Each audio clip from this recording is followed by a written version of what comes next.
All right, that's pretty good. I'm impressed. So I guess you can wander to them if they're not going to come. There you go. That's right. So we'll welcome everyone to our final session today.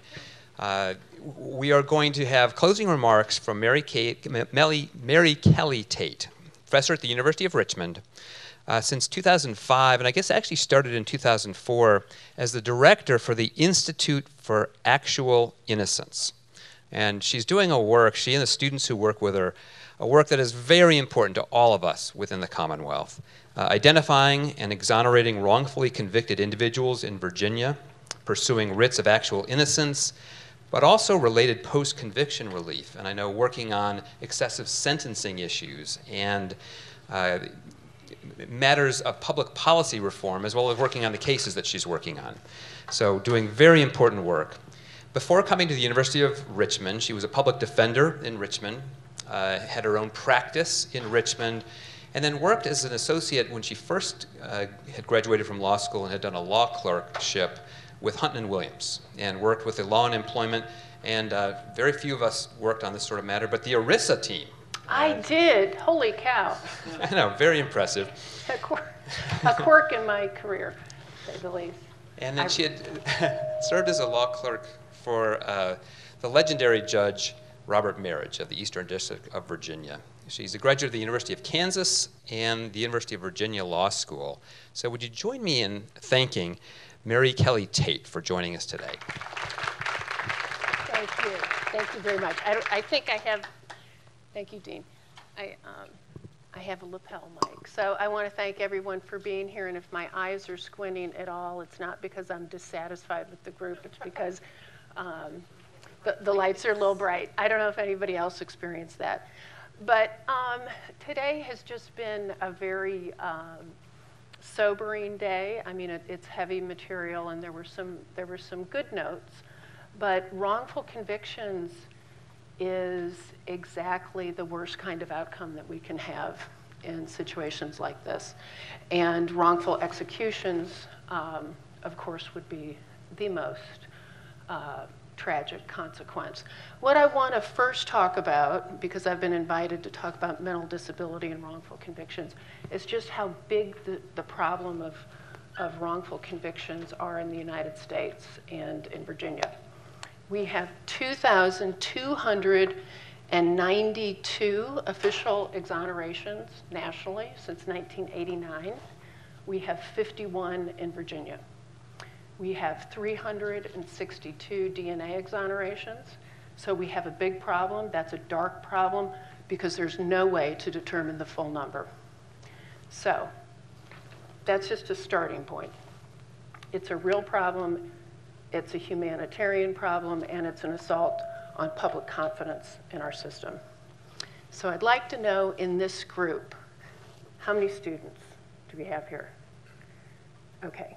All law students, right? How many prosecutors?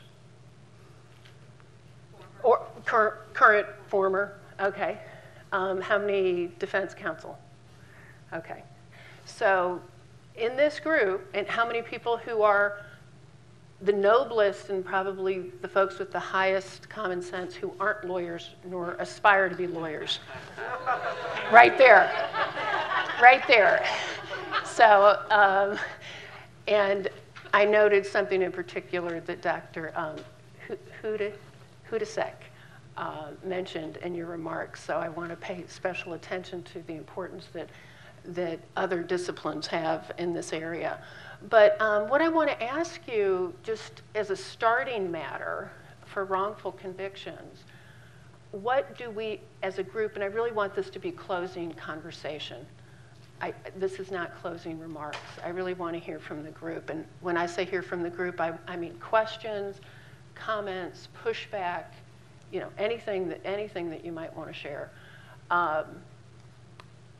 It's in the title, Mental Disability and Wrongful Convictions. So there's a little bit of a hint there that one demographic group that is at one of the highest probabilities for a wrongful conviction is those with a mental disability or intellectual disability. But what are the two other groups that are at heightened risk for wrongful convictions in general. Anybody want to make a stab at that? Pardon me? Those under the age of 18? Well, juveniles, absolutely, juveniles. Anyone? The poor. Pardon me? The poor. Yes, the poor. So socioeconomic class. So we've got juveniles, we've got socioeconomic. Mark? Persons of color. Persons of color. So racial minorities, the young, the poor, and those afflicted with mental disability. And in this talk, I will refer collectively to the folks that I'm speaking of as the mentally disabled, and of course that will pull in the intellectually disabled that are identified through IQ testing. IQ testing doesn't have a wonderful, totally benign history in the United States, but it's the blunt instrument that we have.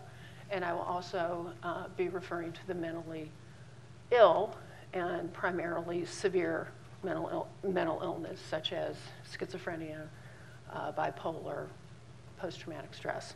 So why is it, do we think, with the collective wisdom in this room, why might the mentally disabled, including both those groups, be at a heightened risk for wrongful convictions? And I'm thinking, because my talk can only be so long, but I have 4 end streams, but there are others, and I'd like to hear what some people would like to share. What's a possible end stream for why the mentally disabled? The mentally ill, when you do statistically, are more likely to give false confessions, along with other areas in there, contrary to what we believe. Yes. That judges believe, lawyers believe, false confessions are actually a very big problem. Correct. So false confessions are the key driver on why the mentally disabled have a higher rate or a higher risk of wrongful convictions. The DNA exonerations from the Innocence Project in New York suggest that fully 43% of their exonerees had mental impairment, okay? So now let's look at false confessions. If that's the primary driver, and it is the primary driver, what would the end streams into that primary driver be? Anybody want to make a stab at it? And I'd love to hear your name and and pardon me that I did not hear you.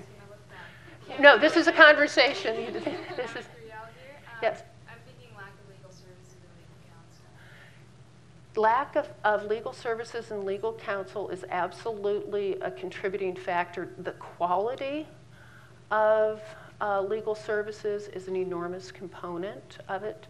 So 2 things happen, is that the mentally disabled may not and often don't have the ability to fully assist effectively in their own representation. That's brought out in the Atkins court, which my colleague Professor Lane mentioned today in the keynote. So because of cognitive impairment, these are extremely complex proceedings and high stakes undertakings, and so those impairments would compromise that. And then additionally, what defense counsel, and I'm a former public defender, what defense counsel need to understand, even though Professor Lane mentioned that people who are removed from death row, one of the key drivers of that is prosecutorial misconduct.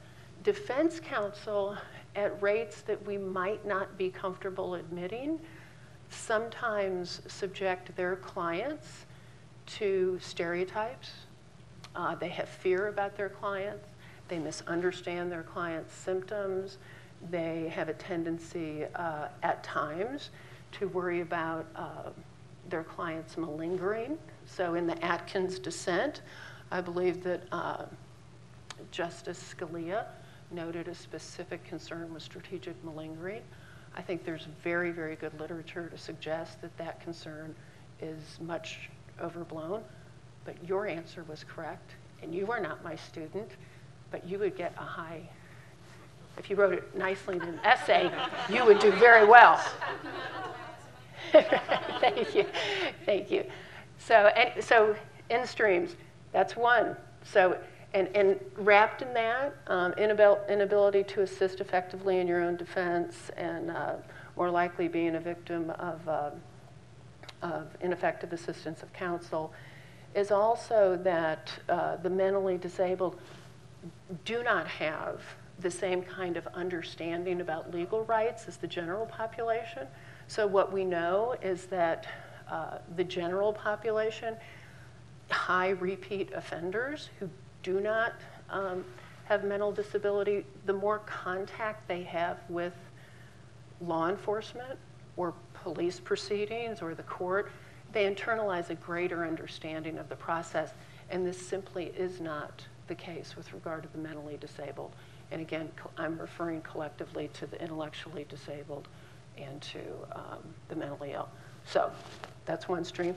So the big picture is false confessions. One in stream into that is the one that you just effectively noted about ineffective assistance of counsel or the inability to fully and adequately participate in your own defense. Anything else? Can anybody think of? Yes, sir. May I have? I guess it would be overcharging combined with risk aversion. Well, thank you for mentioning overcharging, because Dr. Hudasek was talking about nuisance crimes and how these individuals get folded into the whole ecosystem of the criminal justice system. And absolutely, those nuisance crimes can lead and create pathways where they either get pulled in as suspects or they are overcharged. And overcharging can be, it's difficult to get into the minds of law enforcement, but sometimes that is just for certain areas and certain jurisdictions to control property values and tourism interests and things like that. So absolutely. And that relates a little bit to one of the other in-streams into false confessions is this: you're more likely to become a suspect as a mentally disabled individual, and that in part is the nuisance issue, and it's also because you exhibit certain behaviors that can be misperceived as criminal or deceptive. You're laboring under stereotypes. So there's a tremendous amount of literature and evidence that, despite what Professor Lane said, that we're well aware that being mentally disabled, you're more likely to be the victim of a crime than you are of perpetrating one. So being a suspect, ineffective assistance of counsel, false confessions is the overriding. Yes? I know when we typically think of wrongful convictions, we think of a finder of fact, a judge or a jury getting it wrong. Right. But so many people plead guilty to get out of jail. Right. Or detention, as it may be. Right. So we are in as many of us in this room know, we're in a criminal justice system, which of course is not monolithic because we've got the 50 states and the federal government, but 97, 98% of our criminal matters are handled through pleas, and that's an enormous factor. So I think you're exactly right with that. See, my 4 in-streams are getting enlarged by the wisdom of the group. Anybody else? The number of resources. So Ms. Tingle mentioned Khalid Crowder, and for those of you who are unfamiliar with his story, he did not come into the system mentally ill and by solitary confinement. He was driven there, and the overwhelming number of cases in New York that were bogging down the courts and the resources they had kept him in solitary confinement and pushed him to that breaking point. So the number of resources that our areas have, I would say, contribute to why we have people sitting in positions they shouldn't be. Yes, which our last panel went into great depth concerning that. And the thing about homelessness that was raised and indigency is when you are homeless and indigent, you don't, this seems rather an obvious point, but when you're homeless or indigent, you don't have the protective buffers that other populations have to navigate these circumstances. So what might those protective buffers be? Education, the mentally disabled, either due to mental illness or intellectual disability, often are not the possessors of high or deep or adequate education. Financial resources, obviously, if they're homeless or indigent. And then the social networks. There's an absence of social networks. And when we were hearing from our first panel this morning about us, this group as lawyers, what helps us to prevent mental illness is our social networks. And so if we can look at ourselves and see what we need and the gap between the homeless or the mentally disabled or the intellectually disabled, and how much support we need as the human beings we are with all the advantages we have, we can see that this is just an incredible drop-off, just a terribly severe drop-off. And one thing I want to ask in this, I don't have a lot of very clear answers. I have some ideas about what could be better, but with wrongful convictions, you're always going against the grain. So because of the issue of finality, and criminal justice systems do have a legitimate interest in finality. I mean, at some point we have to put something to bed.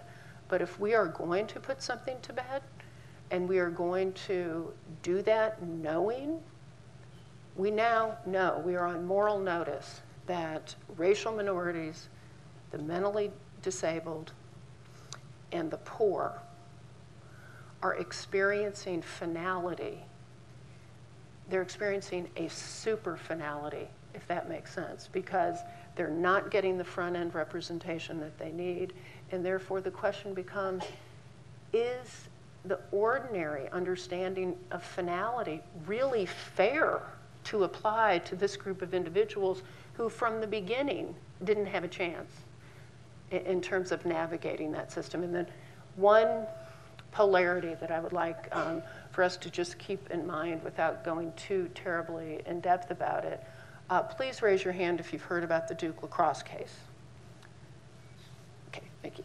And please raise your hand if you've heard about the Central Park joggers case. Okay. Multiple men, Duke University, teenagers, Julie, right? Teenagers, Central Park. But the difference in what occurred in those two cases was all about social networks, resources, race, juvenile versus adult, all the things that we need to be paying special attention to. So we now, and when I mentioned these numbers, 2,292 official exonerations in the United States, when I mentioned the state of Virginia has, I hope I mentioned, 51 official exonerations since 1989. That year, 1989, isn't being picked arbitrarily. That's the year that DNA exonerations really came into existence. So, we had Yale law professors in the 1930s studying wrongful convictions, so it's always been a known phenomenon. But it was DNA that allowed us to put that mirror up to our face. Brian Stevenson it's no longer a window. The DNA gave us a mirror. And the mirror it gave us is not a complete mirror. It's kind of where you can see part of your outfit, but not the whole outfit. But you still know what you're basically dealing with. And it's given us a sufficient enough mirror to know that we have a criminal justice system in a modern, pluralistic, multiracial, multicultural society with gaping income inequality that is having an extraordinarily difficult time administering justice in a fair way. And we've got real problems because the longer that goes on and the more that becomes known, it's going to put incredible political, I'm not making partisan points here. This is not right or left. It's going to put incredible pressure on our society, and I think we already see that. Did I see a question? And please circle back to, I like meandering, and it can go in, and you guys, any questions that you may have? You were talking about something in words, I believe it was initially the keynote address earlier during lunch. One of the things is suggestibility, the fact that they can be easily sort of manipulated might not be the right word, but suggested that could lead to false confessions. Yes, suggestibility. So the intellect, I'll now tease out mentally disabled and speak specifically about the intellectually disabled. I have friends and family, and I think we all do. Large numbers of people in this room have known or loved people with intellectual disabilities. To function in a complex society such as ours, many, many intellectually disabled individuals have a natural adaptive response to that self-understanding of vulnerability that translates into being very, very compliant and accommodating to authority figures. And you take that and you put it into what we'll talk about in a few minutes, which is the Reed technique. And the Reed technique is the prevailing technique in the country that's come under some pressure here recently, and hopefully it's losing some of its power. And I'll be perfectly honest that I'm strongly opposed to the thrust and the essence of the Reed technique, which was started in about the 1940s or 50s. It's a 9-point approach. It is built in its materials, its own written materials. The people who write the editions, who teach the method to law enforcement all across the country, name very explicitly that the point of it is psychological pressure. You take that approach, and it's a 9-part approach. It's got 3 phases. It's very prevalent. And you take that approach and you use it with an intellectually disabled person or a person with mental illness, and that is a combustible combination. And my concern, and I have total belief that in the United States we have law enforcement that come from a place of extraordinarily good faith, but like all professionals, they become wedded to their own way of doing things. Professionals don't like to undo what they've done for 10 years, 15 years, or 20, but the suggestibility for the intellectually disabled is extraordinarily problematic for the Reed technique, which is used, and that's one of the other in-streams that I was going to, so suggestibility, more likely to be suspects, the Reed technique, and the lack of knowledge or ability to assist in your own defense are all contributors to false confessions for this vulnerable group. John. You encouraged me earlier, so I'll go ahead. Oh, good. Give it back. I said to be rough on me. That was dangerous. But I want to read something to you. And I couldn't disagree with you. You Googled it? I don't want to disagree at all. Here, these words, and then I'll tell you where they come from. Okay. Speak up for those who cannot speak for themselves. Ensure justice for the poor and the helpless, and see that they get justice. And for those of you in here that know, that comes from Proverbs. And the point I want to make is that I agree with all those specifics. But one of those streams or fundamental issues, my heart broke when I heard your presentation, because there are juries that aren't stupid. Right. But it's a spiritual issue. It's an issue of the heart. It's an issue of the soul as well. It starts with, and will never completely change the country. But we need to work on that issue of ultimately, this isn't that complicated. Right. Ultimately, when you hear what you told us, anybody with the right heart, anybody with the understanding of what's right and just and who's helpless and who is not, that's a starting point. And all the rest of this is aiming at that in little aspects of it. That's but right. I wanted to share that Proverb 31:8-9 is a reflection of the real world. That's a beautiful proverb. And you know, when Karina said the least of the the weakest of the worst, is that what you said, Karina? Which I thought was so beautiful. And I had a client in the 90s named Tommy David Strickler with some other attorneys, one of whom was Julie McConnell's husband. And this individual was a Christian. My client, Tommy David Strickler, was a Christian. And we got the writ on a Brady claim in district court. Fourth Circuit overturns it. Supreme Court grants cert. And I personally believe that he was constitutionally innocent and that his trial was so marked with constitutional affirmities that the trial should never have stood. And I also happen to believe that he was factually innocent of capital murder. He loses at the United States Supreme Court in a very fractured opinion on Brady. And Brady is what we had won on at the district court level. And I spent with some other people the last day of his life in the death house in Virginia.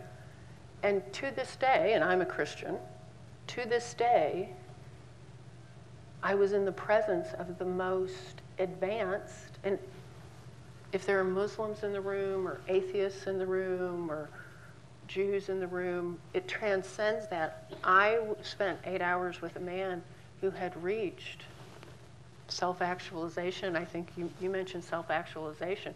Whether people think of it in a secular sense or in a spiritual sense, he was just an amazing human being. And he was hours away from being executed. And I was thinking about Karina's comment after that, which is a beautiful comment. In another way, he was the least of the least, you know, to go to the Beatitudes. He had had nothing in his life. Homeless at 11, multiple head injuries, evidence of brain dysfunction, an IQ 68, 69 borderline. So thank you for sharing that proverb, but I think it's right on, and it works for people from all, no faith, different faiths. Yes. I wanted to mention two things. Yes. Tell me your name, please. Asha. Thank you. I'm a former prosecutor and a public defender as well as private practice now with 25 years of experience. Oh, thank you. So I wanted to mention two things when we're talking about this, particularly because false confessions have become a big thing in the last 5 years. And as a former prosecutor for 12 years, I never believed in false confessions. Interesting. As a prosecutor. I thought the whole theory was a bunch of bunk. Huh.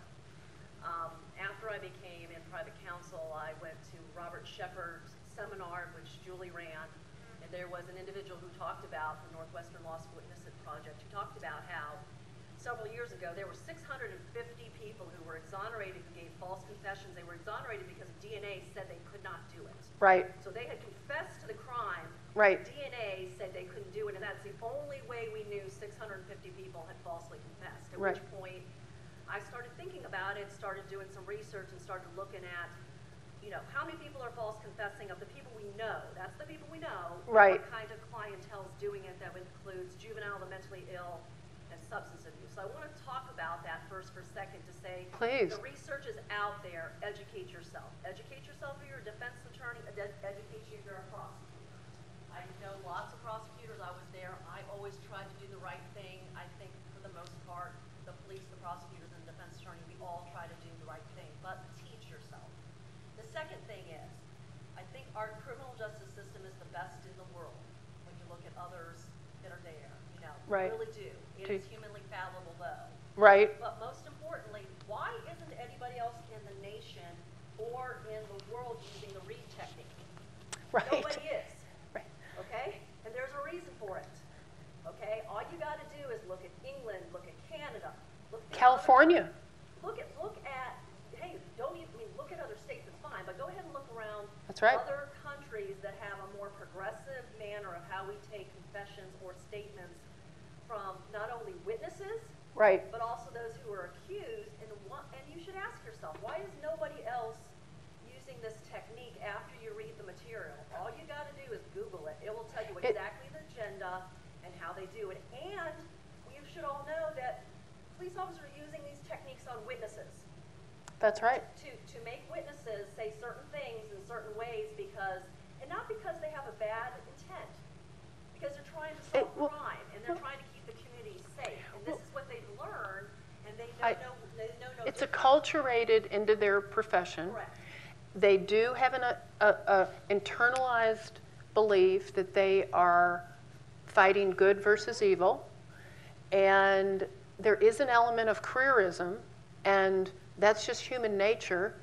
They want to close. I'm not even sure I want to go there because I have lots of friends who are police officers, and it's what they're trained to do, and it's what they follow. But even on the read, in very bold black, says this is not to be used under certain types of clientele. It is not supposed to be used for witnesses, and it's still. That came like I do believe that their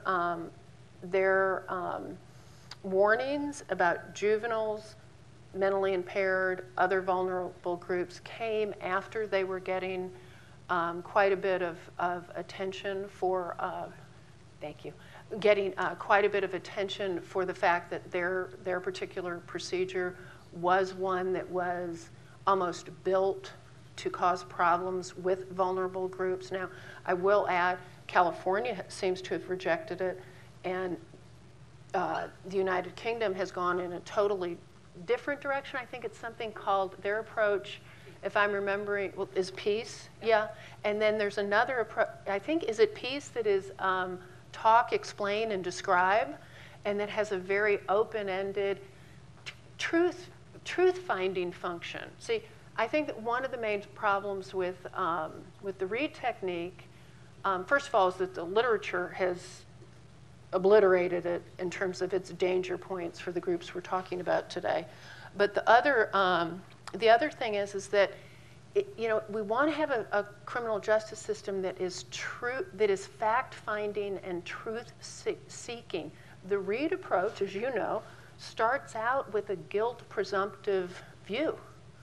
So the interrogation is built, the end point, the conscious point of the interrogation is to get a conviction. And then I want to say really quickly before Julie McConnell, I think, is going to get the last question. Earl Washington. Do you? So Earl Washington, right, just in a nutshell, is the human being in the great Commonwealth of Virginia that through false confessions, so false, I believe, that he got the victim's race wrong. Yeah. So he spent, I think, 17 years in prison, 9 days from execution, and he was on a very bumpy road over 3 years, finally fully exonerated. But that's what gave rise to the writs of actual innocence in Virginia.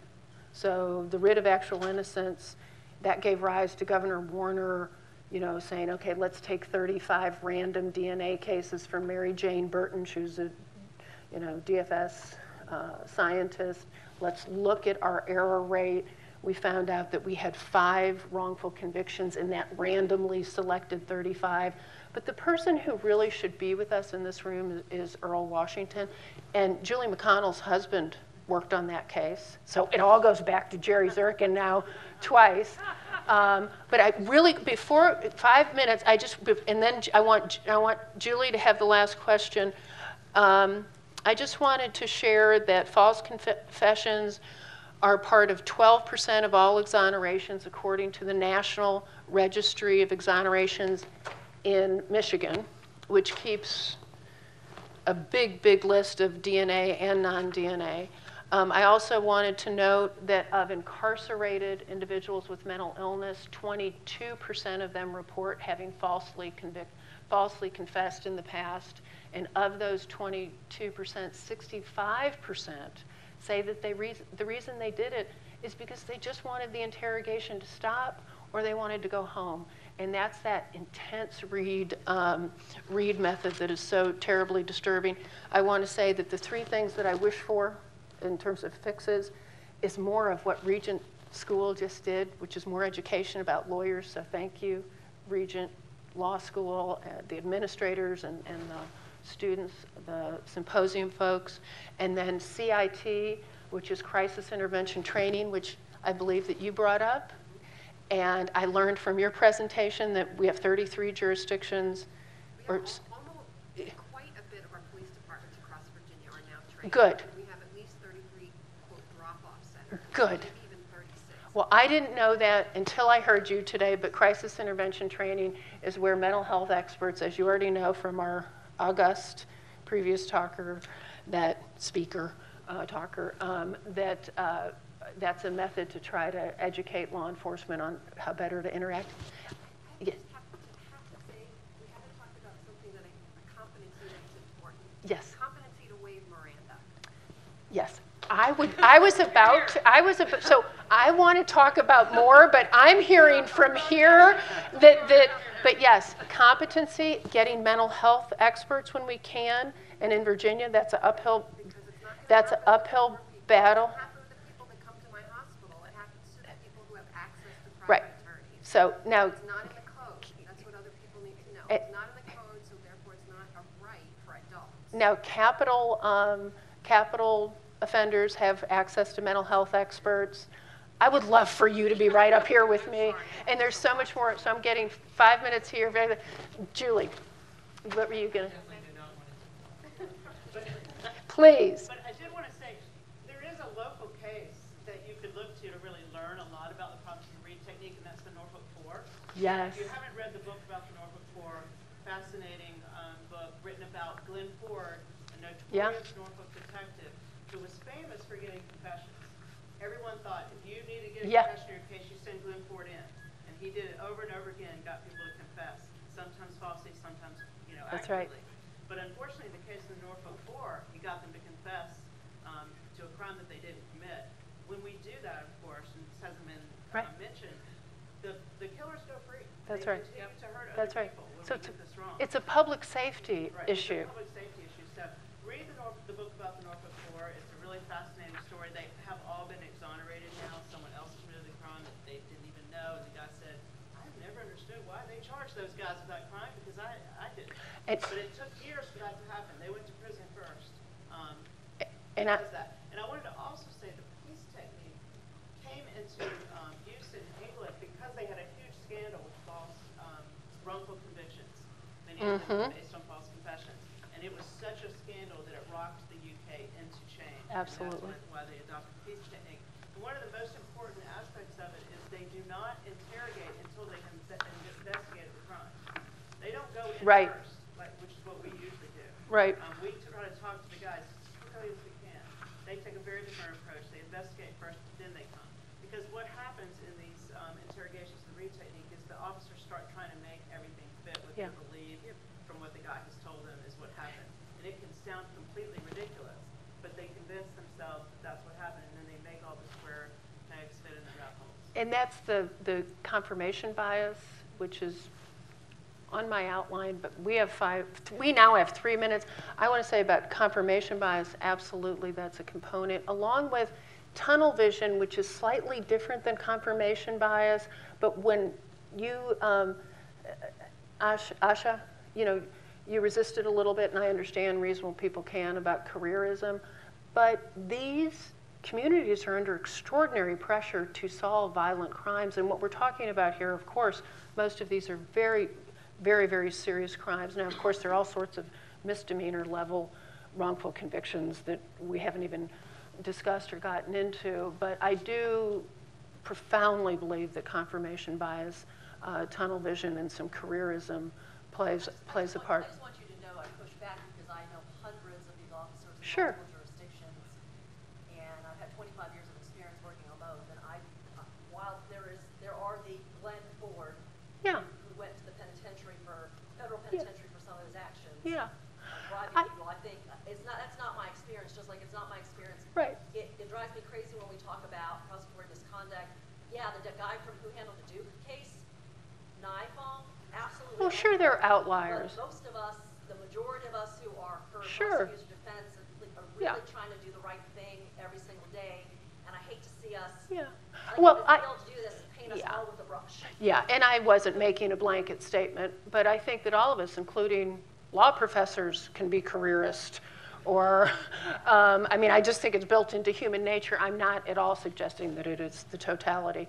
And then, so CIT would be a great, the more that we can get law enforcement educated on how to deal with these special populations and educate them about if we have to live with the read technique right now in Virginia, then we have to live with it. Educating lawyers, because as I said, defense attorneys often are afflicted by the very same stereotypes that the culture at large is, and we need to get better at this. And then the third thing, very, very quickly, it's not a cure-all, but recorded interrogations for these situations would be a vast improvement. And I believe right now approximately 20 or so states have that. And much to my surprise when I was reading about this, a couple of those states, the high court in the states said, hey, you guys, you're having recorded interrogation. So it was coming from up above. Some it was coming legislatively, and others it was happening, you know, just on voluntary bases. Virginia, we have not really had too much luck. Professor Brandon Garrett is an incredible scholar. Used to be at UVA Law School. I believe he just moved to another law school. Is at Duke now. But he did a study on where we were in Virginia on recorded interrogations. So he and his students at UVA took FOIA and looked at 116 jurisdictions, and only 9 out of 116 had formal mandated requirements for recorded interrogations. I think 15 to 20 had informal policies. So we have a ton of work to do on that. And then the last thing I'll end with is that Senator Jennifer McClellan this last legislative season teed up a bill that would have required audio visual recordings for interrogations when practicable. And I think she also had some time limits on what that would look like. And that didn't leave committee, and it lost on party lines. We have a lot of work to do. And I want to thank the Regent Law School. You have a beautiful law school. Your students are tremendous, absolutely tremendous. This has been a lovely day. I've learned so much. I've learned from the audience. And I want to thank everyone. And then my last thing I'd like to say is that we have a moral obligation to do better in this area. And we have a moral obligation to treat the least among us with being more careful with the least among us. So thank you very much. Thank you.